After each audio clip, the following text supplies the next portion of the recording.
Krımda Saki aerodromu və Feodosiya şəhərindəki neft bazası dron hücumuna məruz qalıb. Bu barədə RBK Ukrayna məlumat yayıb.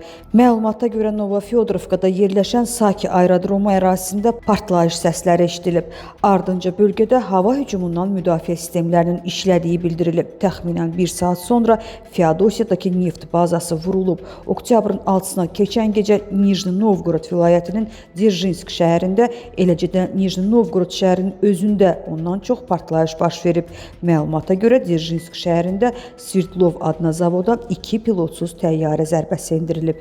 Zavodun Rusiyanın hərbi sənaye kompleksinin mühüm hissəsi olduğu bildirilir. Zavod Rusiyada dağ mədən, neft-qaz çıxarma sənayelerini, seismik və geofiziki işləri partlayıcılarla təmin edən böyük partlayıcı istehsalı müəssisələrindən biridir. Sverdlov adına zavod Ukraynanın ərazi bütövlüyünü, suverenliyini və müstəqilliyini pozan və ya təhdid edən hərəkətləri dəstəklədiyinə görə Ukraynanın sanksiyalar siyahısına daxil edilib. Zavod əvvəllər dəfələrlə dronların hücumuna məruz qalıb.